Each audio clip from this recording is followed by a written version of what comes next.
1장 32절부터 44절까지 말씀을 보겠습니다. 요한복음 11장 32절 44절까지 말씀을 한 절씩 교독하겠습니다. 마리아가 예수 계신 곳에 가서 배웠고 그 발 앞에 엎드리어 이르되 주께서 여기 계셨더라면 내 오라버니가 죽지 아니하였겠나이다 하더라.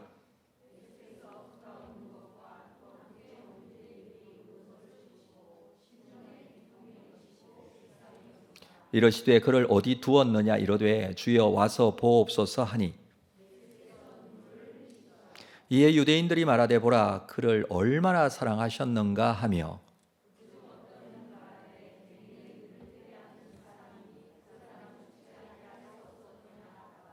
이에 예수께서 다시 속으로 비통히 여기시며 무덤에 가시니 무덤이 굴이라 돌로 막았거늘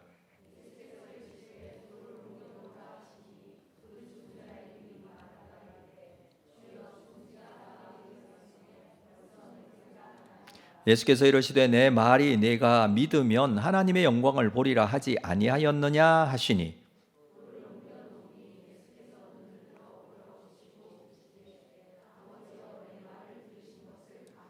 항상 내 말을 들으시는 줄을 내가 알았나이다. 그러나 이 말씀 하옵는 것은 둘러선 무리를 위함이니 곧 아버지께서 나를 보내신 것을 그들로 믿게 하려 함이니이다.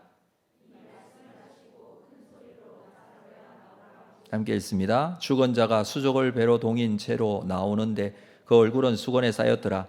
예수께서 이르시되 풀어놓아 다니게 하라 하시니라. 아멘. 반갑습니다. 오늘 기도하기 위해서 주님 앞에 나온 모든 분들 주의 이름으로 축복합니다. 추수감사절을 앞두고 오늘 말씀의 제목을 감사의 기적이라는 제목으로 말씀을 좀 나누고 기도하는 시간을 가지고자 합니다. 우리가 이렇게 살아가면서 감사하자 또는 감사해야 한다라는 말들을 종종 듣습니다. 내 상황이 어떤가, 내 형편과 마음이 지금 어떠한 상황인가 좀 돌아보는 시간이 되기도 합니다. 그렇지, 감사해야 되지라고 생각을 하지만 우리는 삶의 상황에 빠져 두려움 가운데 있거나 또는 불안한 가운데 있으면서 진정한 감사를 하지 못하는 경우가 많이 있다는 것이죠. 여러분은 어떠신가요? 저도 오늘 이 자리에 말씀을 전하기 위해 나오기 전까지도 정말 내가 감사가 있는가라는 생각을 마지막까지 했었습니다. 이 말씀을 들은 여러분의 생각은 어떠신가요? 마음속에 정말 감사한 마음을 가지고 있나요? 아니면 가지고 나온 기도의 제목들, 간절한 기도의 제목들, 급한 기도의 제목들, 정말 들어주셔야 할 기도의 제목들 생각하다가 보니까 이 감사보다도 먼저 이 걱정이 앞서고 있는 것은 아닙니까? 그렇다면 오늘 말씀의 제목이 감사의 기적이라고 했는데 먼저 감사가 있을 때 하나님의 기적이 나타나게 될 줄로 믿고 얼굴 표정을 감사한 표정으로 한번 바꿔보시죠.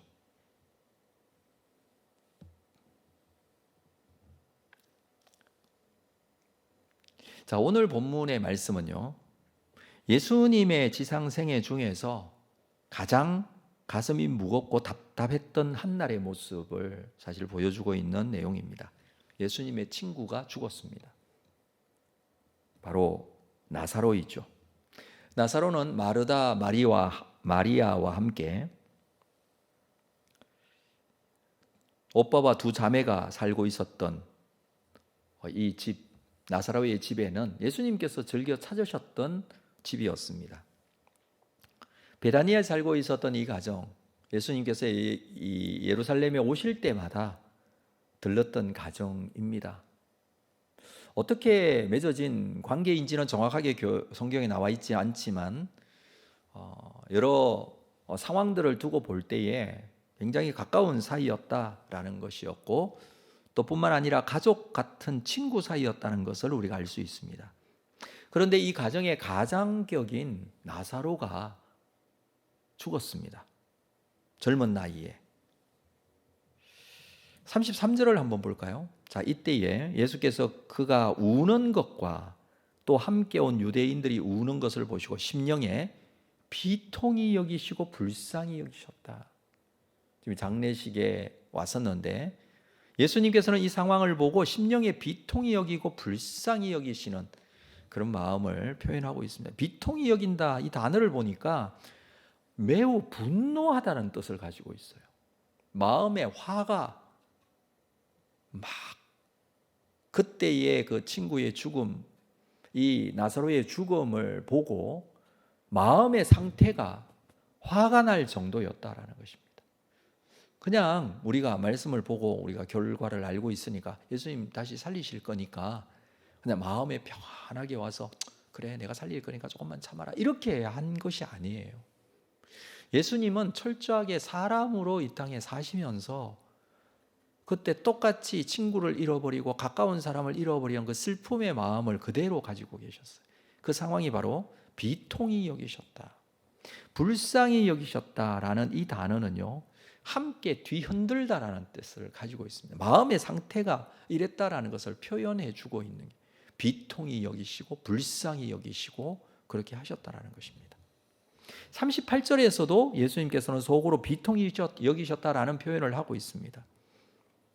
그리고 35절에 보면 이 초상집에 왔던 우리 예수님께서 눈물을 흘리시더라 이렇게 합니다. 예수님께서 그냥이 아니라 진짜 눈물을 흘리신 거예요.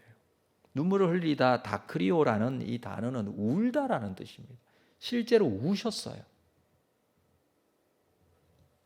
이런 단어들로 인하여 우리는 예수님의 마음을 읽을 수 있습니다. 너무나 힘들고 어려운 시간입니다.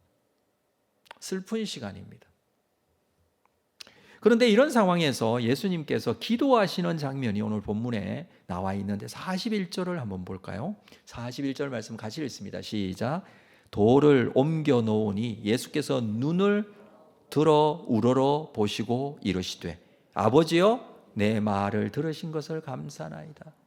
하나님 앞에 눈을 들어 하늘을 우러러 보시고 기도하신 내용이 아버지여 내 말을 들으신 것을 감사합니다 이렇게 합니다.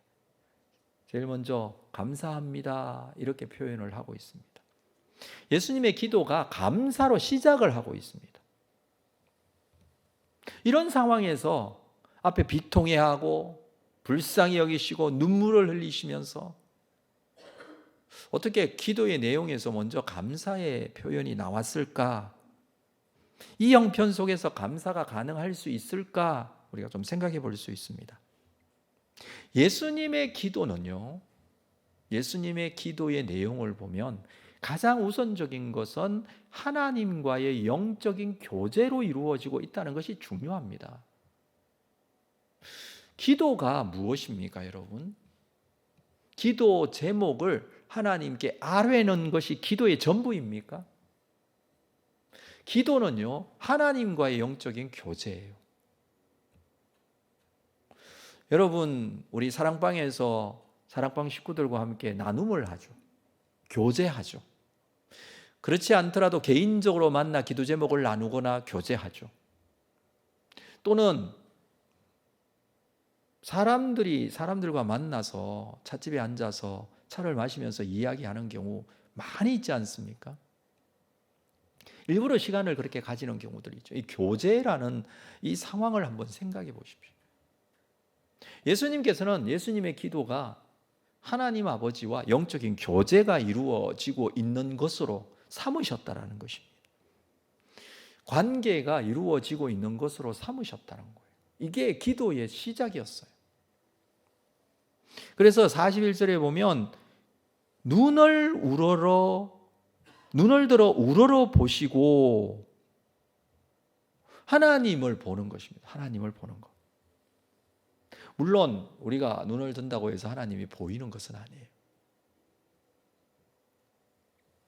예수님께서는 눈을 들어 하늘을 우러러 보시고 하나님 앞에 기도하는 것입니다. 우리가 정말 고개를 숙이고 눈을 감고 이렇게 기도할 때가 있습니다. 하나님 생각하고 기도하죠. 그러나 여러분, 때로는 고개를 들어 하나님을 향하여서 하나님을 바라보는 듯한 행동을 취하듯이 지금 예수님께서는 바로 그런 모습을 지금 가지고 계시거든요. 자, 이 상황이 정말 슬프고 힘들고 감정적으로 어렵고 비통한 상황이라고 말씀을 드렸습니다. 성경은 그걸 충분히 우리에게 보여주고 있는데, 이 상황에서 예수님께서 하시는 기도는 하나님을 향하여서 눈을 들어 우러러 보십니다. 하나님을 향하여서 눈을 들어 우러러 보시죠. 그러면서 하시는 말씀이 아버지여. 헬라어로는 파테르, 아버지, 그 단어를 그대로 쓰고 있습니다. 정말 가슴이 미어지도록 힘들고 슬픈 상황, 이 순간에 아버지여 라고 부르고 계세요. 정말 힘들 때 고개를 들고 하나님을 향하여 아버지여 라고 부를 수 있다면, 여러분 그렇게 해보셨나요? 정말 부끄러울 때, 내가 정말 부끄러움을 당할 때 감정적으로 힘들 수 있죠. 그때 고개를 들어 하나님을 향하여 아버지여 이렇게 불러보셨나요? 내가 정말 실수를 하거나 억울한 상황에 처해지게 되었을 때에, 내 마음이 힘들어서 어떻게 할지 모를 그런 상황이 되었을 때에 고개를 들어 하나님을 향하여 아버지여, 우리가 육신의 아버지를 향해서 그냥 호칭을 부르듯이 하나님을 향하여 아버지여, 예수님은 지금 그렇게 부르고 있거든요.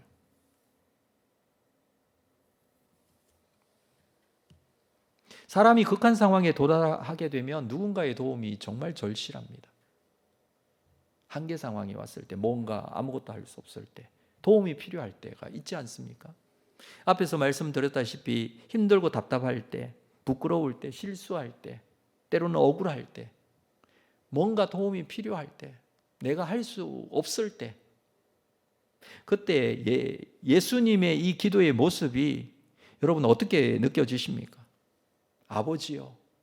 아버지라고 부르는 이 구절을 그냥 어떤 부르는 호칭이 아니라 공급하시고 채워주시고 도우시고 함께 하시고 필요한 것들에 응답하시는 아버지 하나님. 저는 그때가 자꾸 생각이 나더라고요. 제가 정말 힘들었을 때가 언제였냐고 생각을 해보니까 군대를 입대했는데 훈련을 받기 시작하는 날이었습니다. 그날은 왜 그렇게 훈련을 심하게 받았는지 너무 진짜 하루 종일 너무 고생스럽게 훈련을 받고, 마지막에 그 훈련을 받는데 답답하고 억울하고 힘들어 죽겠는데 꼭 그때는 또 어버이의 은혜를 부르래요. 나실제 괴로움 다 잊으시고. 그 훈련 받았던 사람의 이 군인들 동료들이죠. 제가 보니까 저를 포함해서 안 우는 사람이 아무도 없었어요. 왜 울까요? 엄마 생각, 아버지 생각 정말 많이 나거든요. 왜 그럴까요? 어릴 때부터 자신의 필요들을 공급해주고 키워주고 사랑해주신 분이 부모님인 걸 너무나 잘 알고 있거든요. 너무 힘든데, 내 마음이 힘들어 죽겠는데 그 노래 부르니까 눈물이 막 폭포수같이 다 쏟아지는 거예요. 앉아서 엉엉 통곡을 하는 애들도 있고. 그러니까 부모에 대한 생각이 그런 한계 상황에 딱 부닥쳤을 때 생각이 많이 나는 것 같더라고요. 그렇습니다. 정말 힘들 때 부모님 생각나시죠? 돌아가신 부모님도 생각이 나잖아요. 그러나 아무리 부모님이라도 사람의 도움에는 한계가 있죠. 그래서 정말 극한 한계 상황에 도달하고 힘들 때 하나님을 아버지라고 부를 수 있는 것은 굉장히 큰 은혜입니다. 하늘과 땅을 창조하신 하나님, 만물을 붙들어 섭리하시는 하나님, 전지전능하신 하나님, 그 하나님을 향해서 아버지요. 지금 예수님이 하나님을 향해서 아버지요 이렇게 부르세요. 여러분, 너무 힘들지만 고개를 들어서, 내 눈은 감고 있지만 고개를 들어서 하나님을 향해 보시면서 아버지요 불러보십시오. 주님께서 그렇게 하셨으니 한번 우리도 그렇게 해보시는 것이 어떻겠습니까? 예수님의 기도는 정말 간단합니다. 힘들 때 아버지요 이렇게 부르고 계시는 거예요. 하나님을 아버지라 부를 수 있는 사람은 절망하지 않을 수 있습니다. 하나님이 아버지시기 때문에 그렇습니다. 오히려 예수님은 그런 상황에서 감사합니다라고 말하고 있습니다. 그래서 하나님 아버지가 되십니다. 그 하나님을 향해서 기도를 시작하는 것이 우리가 할 수 있는 최선입니다.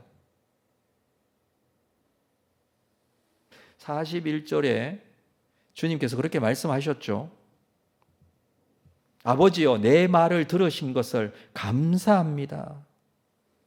내 말을 들어주셔서 감사합니다. 지나간 날 하나님은 내 기도를 항상 들으셨다는 거예요. 항상 들으셨어요. 항상 들으셨다면, 내 기도 제목 다 응답해 주셨다면 여러분, 결과가 어떻게 되어야 합니까? 예수님이 부자가 되셨거나 출세를 했거나 예수님을 죽이려던 사람들이 다 사라졌거나 지금 평안해지거나 잘 살거나 뭐 이렇게 되어야 되지 않을까요? 보통 사람들이 가지고 있는 기도의 제목들 다 하나님께서 들어주셨다고 한번 생각해 보십시오. 여기서 내 말을 들으신 것을 감사합니다. 하나님께서 내 말을, 기도의 제목을 다 들어주셨으니까 뭔가 이 상황들이 바뀌어지고 편안해지고 좋아져야 되지 않습니까? 근데 이 상황은 지금 그런 상황이 아닌 것 같아요. 말씀드렸다시피 예수님께서는 하나님과의 기도, 하나님께 드리는 기도가 하나님과의 영적인 교제라고 그랬어요. 관계를 맺는 시간이에요. 하나님과 교제하는 시간이에요. 그래서 지금까지 영적인 교제의 기도의 시간에 하나님께서는 예수님의 말씀을 들으셨어요. 그 표현을 하고 있는 것입니다. 내 말을 들으신 것을 감사합니다. 영적인 깊은 교제가 이루어지고 있었을 뿐만 아니라 42절을 볼까요? 항상 내 말을 들으시는 줄을 내가 알았나이다. 항상 내 말도 듣고 있습니다. 지나간 날 내 기도를 들으시는 하나님, 지금도 듣고 계신 하나님, 나와의 영적인 교제가 지난번에도 있었고 지금도 있으신 하나님, 내일도 나와 함께 하시는 하나님.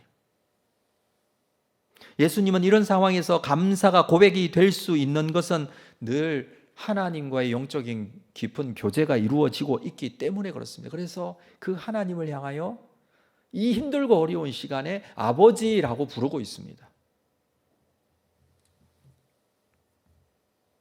우리가 정말 힘들거나 어려울 때에 감사할 수 있는 이유가 바로 여기에 있지 않겠습니까? 바울도 한때는 정말 극한 상황에 도달했을 때가 있었습니다. 고린도후서 1장 8절을 보면 형제들아 우리가 아시아에서 당한 환난을 너희가 모르기를 원하지 아니하노니 힘에 겹도록 심한 고난을 당하여 살 소망까지 끊어지고 우리는 우리 자신이 사형 선고를 받은 줄 알았으니 이는 우리로 자기를 의지하지 말고 오직 죽은 자를 다시 살리시는 하나님만 의지하게 함이라. 그가 이같이 큰 사망에서 우리를 건지셨고 또 건지실 것이며 이후에도 건지시기를 그에게 바란다. 아시아에서 당한 심한 고난, 이 아시아에서 있었던 사건을 회상하면서 지금 이 글을 쓰고 있습니다. 고린도후서를 쓰고 있는데 아시아는 소아시아 지역에 있었던 특별히 에베소 지역에서 전도를 하다가 어려움을 당했던 데메드리오 사건, 여러분 잘 알고 계시고 사도행전 19장에 나오는 사건인데 복음을 전하다가 데메드리오가 고소를 하고 이렇게 하는 바람에 온 에베소에 소동이 일어나고 바울과 그 무리들이 잡혀 죽게 된 상황, 이 사건이 있었습니다. 사형 선고를 받은 줄 이제는 죽는구나 그런 상황에 빠지게 되었다라는 것이죠. 그러나 하나님이 이같이 큰 사망에서 우리를 건지셨고 또 건지실 것이며 이후에도 건지실 것을 바란다. 바울은 기도하면서 이 시기를 이기고 있습니다. 하나님께서 지금까지 함께 하셨고 지금도 함께 하시고 앞으로도 함께 하실 것입니다 라는 신앙의 고백을 가지고 있었다는 거예요. 그 하나님의 함께 하심에 대한 확신과 믿음을 놓치지 않았다는 것입니다. 11절 이어서 보면 너희도 우리를 위하여 간구함으로 도우라. 이는 우리가 많은 사람의 기도로 얻은 은사로 말미암아 많은 사람이 우리를 위하여 감사하게 하려 함이라. 너희도 기도하라는 거예요. 우리를 위해서 기도하라. 지금 고린도 교회의 성도들에게 그렇게 표현하고 있죠. 우리가 과거에 이런 어려움을 당할 때 하나님 앞에 간구하고 기도했더니 하나님께서 우리를 건지셨고 또 앞으로도 건지실 줄로 믿는데 너희도 우리를 위하여 간구하라. 기도해 달라. 그러면 그 기도가 하나님 앞에 드려지게 되면 진정한 감사가 있게 될 것이다. 감사는요, 하나님에 대하여 사용하는 단어입니다. 유카리스티아라는 이 단어는 하나님에 대하여 쓰는 단어예요. 감사는 누구에게 하는 겁니까? 하나님께 하는 거예요. 그 하나님 앞에 간구하며 기도할 때에 그 감사하고 그 감사가 회복이 되어지고 그 감사로 인하여 그 상황들이 변화되어지고 하나님께서 인도해 오신 것 같이 앞으로도 인도해 가실 것이다 라는 그런 고백을 바울이 하고 있습니다. 오늘 본문에서 예수님께서는 하나님 앞에 간구하면서 감사로 하나님 앞에 나아가고 있습니다. 기도하면서 그 기도가 감사로 드려지게 될 때에 결과는 어떻습니까? 결과는 하나님의 놀라운 기적이, 하나님의 놀라운 회복이, 죽은 나사로를 살리심이 그 결과로 나타나고 있다는 것입니다. 현실적으로 오빠의 죽음으로 슬퍼하고 낙심하고 주저앉아 있던 마르다에게 주님께서 40절에서 오늘 본문에 이렇게 말씀을 하셨습니다. 예수께서 이르시되 내 말이 네가 믿으면 하나님의 영광을 보리라 하지 아니하였느냐. 슬퍼하고 있고 낙심하고 있는 이 마르다에게 하신 말씀이에요. 믿으면 하나님의 영광을 보겠다. 지금 감사함으로 기도하는 예수님의 이 기도가 믿음을 가지고 하나님을 바라보고 기도하기 때문에 그 하나님의 영광이 나타나게 된다는 것입니다. 그 영광이 어떻게 나타납니까? 기적으로 나타나는 거예요. 그 하나님의 영광이 우리 가운데 임하게 될 때에 그것은 기적으로 나타날 수 있습니다. 여러분, 사람이 기적을 행하는 게 아니에요. 하나님의 행하심이 있을 때 기적이 되는 것이죠. 하나님의 행하심이 있을 때 인간이 할 수 없고 인간이 경험하지도 인간이 상상할 수도 없는 일들이 일어나게 되는 것이고 그게 하나님의 일이기 때문에 그렇습니다. 그래서 그 기적은 하나님의 일이에요. 그래서 하나님 앞에 간구하는 것이고 이미 이루실 그 하나님 앞에 감사하는 것입니다. 그래서 마르다에게 믿음이 있으면 하나님의 영광을 보리라고 말씀하시는 것입니다. 믿음이 있으면 미래의 하나님의 영광을 우리도 보게 되겠죠. 우리가 믿고 구원받아 하나님의 영광 아래에 함께 하게 될 것입니다. 그 하나님의 영광을 보게 될 것입니다. 그러나 지금 현재 우리가 살아가고 있는 이 땅에서 하나님의 영광을 보는 삶을 살 수 있다는 말씀으로 오늘 본문에서 그렇게 말씀하고 있는 것이죠. 그러기 위해서는 두 가지가 필요합니다. 첫째는 하나님의 영광을 볼 수 있는 믿음의 눈이 필요해요. 무엇이 하나님의 영광인지를 볼 수 있어야 돼요. 여러분, 만약에 소경이 나면서부터 소경된 자가 눈을 떴어요. 그러면 눈을 떴으면 앞에 보여지는 것이 무엇인지 깨닫는 데는 시간이 걸려요. 본 적이 없는 사람한테 여기 빨간 종이가 있다고 합시다. 이 빨간 종이 아니죠. 빨간 종이가 있다고 합시다. 그러면 본 적이 없는 소경된 사람에게 이 종이를 빨간 종이라고 하면 어떻게 이해를 할까요? 생각해 보셨나요? 본 적이 없는 사람이, 이 빨간 종이에요. 그러면 이 종이를 주면서 빨간 종이를 하면 어떻게 이해를 할까요? 제가 당황스럽네요. 대답이 없어서. 자, 근데 이 사람이 눈을 떴어요. 그러면 이게 빨간 종이인 걸 알까요? 모를까요? 모르죠. 본 적이 없는데요. 우리는 알까요? 모를까요? 왜 알까요? 보았기 때문에. 근데 나면서부터 종이었던 자가 계속 눈 감고 있는 사람이 이게 빨간 종이라고 아무리 알려줘도 이게 빨간 종이는 몰라요. 본 적이 없기 때문에. 눈을 떴어요. 자, 이거 파란 종이에요. 그러면 믿을까요? 안 믿을까요? 믿어요. 빨간 종이를 두고. 무슨 말이냐 하면 하나님의 영광을 보는 눈이 없으면, 지금 하나님의 영광에 대한 이야기를, 하나님의 영광을 보리라고 그랬는데 하나님의 영광이 뭔지를 경험한 적도 없고 본 적도 없고 이해하지도 못하는 사람이라면, 여러분, 우리가 하나님의 영광을 보기 위해서는 그 영광을 볼 수 있는 눈이 준비되어져야 돼요. 영적인 소경으로 살았던 자들은 하나님의 기적을 볼 수 있는 눈이 없어요. 이 믿음의 눈을 볼 수 있어야 돼요. 하나님의 영광을 본 자는요, 세상의 영광에 연연하지 않습니다. 왜냐하면 하나님의 영광이 무엇인지 알기 때문에 그래요. 그걸 경험하지 못한 자들은 이 땅의 영광이나 다른 영광을 찾으려고 하죠. 그래서 우리에게 정말 필요한 것은요, 하나님의 영광, 그것이 무엇인지 믿고 볼 수 있는 눈이 필요합니다. 두 번째는 그 하나님의 영광을 향할 수 있는 순종이 필요해요. 믿음의 순종으로 이 영광에 참여하게 된다라는 것입니다. 여러분, 예수님께서는 죽은 나사로를 살리셨습니다. 그러나 주님께서는 요구하신 것이 있어요. 39절에 보면 무덤에 막혀 있는 돌을 옮겨 놓으라고 하십니다. 41절에 그 돌을 옮겨 놓습니다. 물론 이것마저도 주님께서 하실 수 있어요. 그러나 주님은 믿음의 순종을 요구하십니다. 감사한 자에게 하나님께서 주시는 감사의 기적이 경험되어지고 나타나게 되는 모습을 우리는 믿음의 순종의 결과로 나타난다고 할 수 있습니다.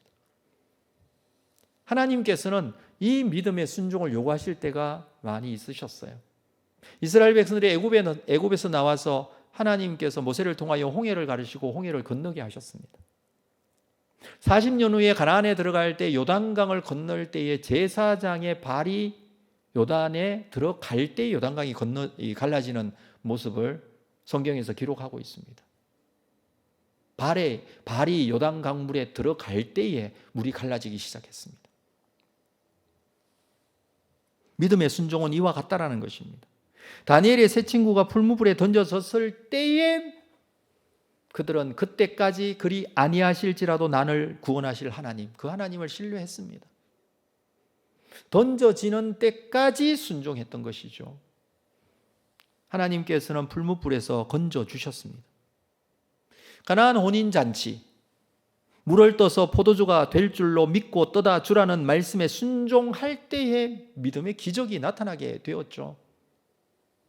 오늘 본문인 죽은 나사로가 살아날 줄로 믿고 무덤에 돌을 옮겨 놓을 때에 나사로가 살아나는 것이죠. 하나님의 영광을 보는 놀라운 그 영광의 기적을 경험하기 위해서는 믿음의 순종이 있어야 한다는 것입니다. 지금 현재 이와 같은 상황에 빠져 있지는 않습니까? 요단강을 건너가야 하는 때 거기에 서 있지 않습니까? 풀무불에 던져지기 직전 그 자리에 있지는 않습니까? 포도주가 떨어져서 곤란한 경우, 또는 오늘 본문에서처럼 나사로 무덤과 같이 좌절과 절망과 모든 것이 다 끝난 것 같은 상황에 빠져 있을 때, 그때 주님께서 믿음의 순종을 요구하신다라는 것입니다. 이 순종이 있을 때 감사의 기적이 시작되는 것이죠.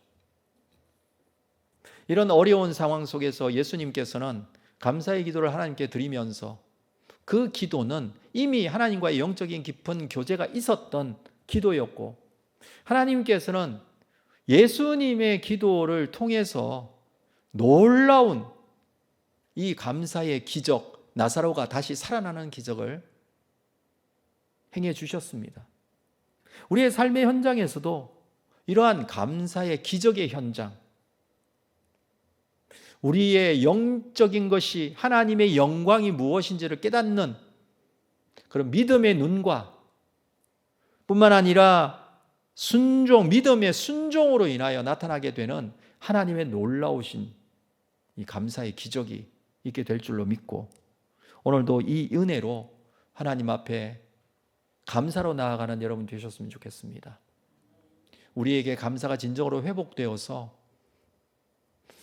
우리가 감사의 조건으로, 감사해야 될 기도의 결과로 하나님 앞에 감사하는 것이 아니라 모든 상황을 넘어서 계시는 살아계신 하나님께서 우리에게 영광을 보여주시고 믿음을 행하는 놀라운 은혜가 있을 때에 하나님께서 이루실 그 놀라운 은혜를 기대하시면서 오늘 이 시간 감사로 주님 앞에 영광 돌리는 여러분의 기도가 되시기를 주님의 이름으로 축복합니다.